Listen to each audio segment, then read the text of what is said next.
Hi everyone, it's me, Lubna. Today is Saturday, December 28th, 2024.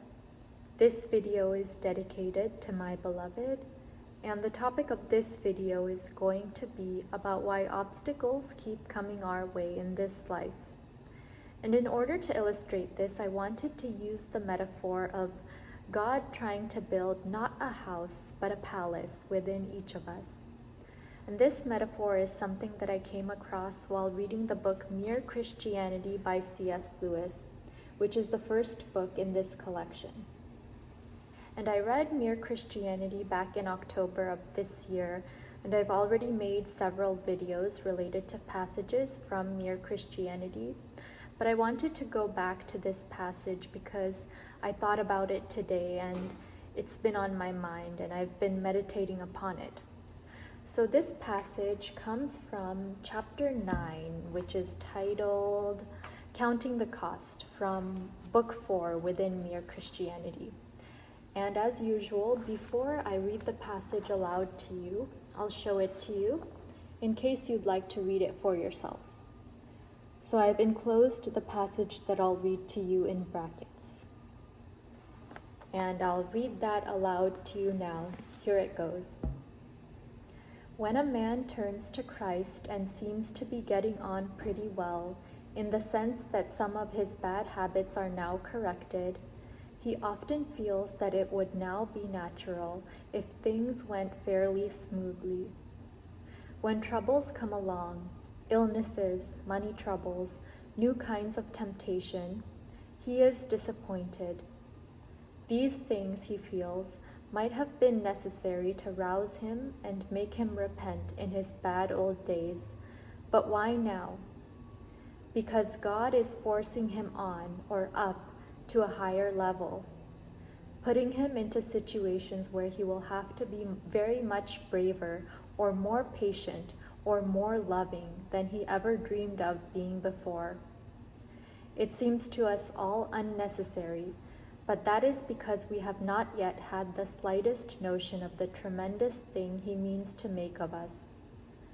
I find I must borrow yet another parable from George MacDonald. Imagine yourself as a living house. God comes in to rebuild that house. At first, perhaps, you can understand what he is doing. He is getting the drains right and stopping the leaks in the roof and so on. You knew that those jobs needed doing, and so you are not surprised. But presently he starts knocking the house about in a way that hurts abominably and does not seem to make sense. What on earth is he up to? The explanation is that he is building quite a different house from the one you thought of, throwing out a new wing here, putting on an extra floor there, running up towers, making courtyards. You thought you were going to be made into a decent little cottage, but he is building a palace. He intends to come and live in it himself. So that is the passage that I wanted to share today from Mere Christianity.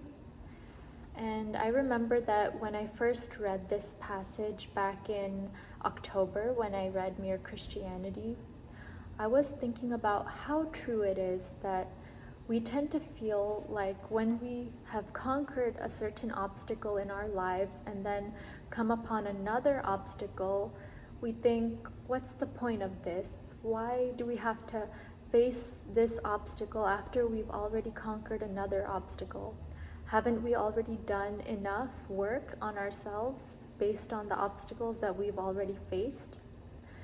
And in that passage, as I read that passage, I realized that God, or whatever higher power you believe in, is always pushing us upward and onward and trying to make us better and better through the obstacles that we are made to face in this life.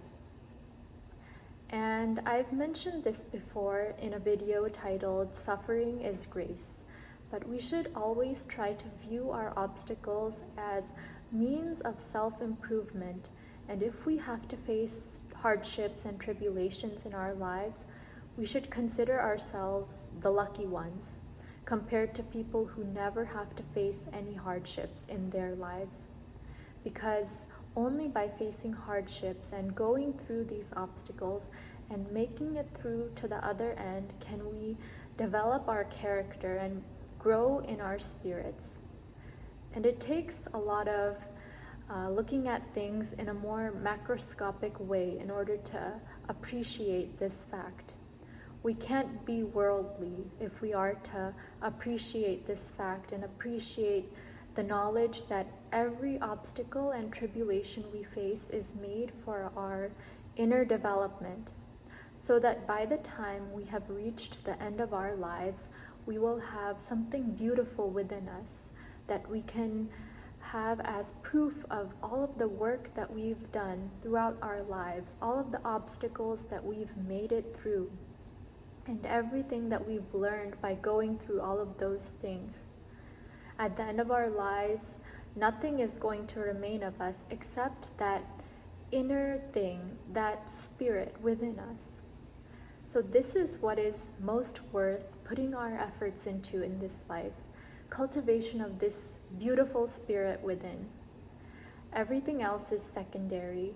A lot of other things will not last. In fact, everything on the physical plane will not last in our lives. We are ultimately going to have to give up our physical bodies. And this is true even as we progress throughout our lives. Things deteriorate. People who are beautiful when they're young or handsome when they're young won't be that way forever. It's just a part of nature, and it's just a part of the progression of the human body.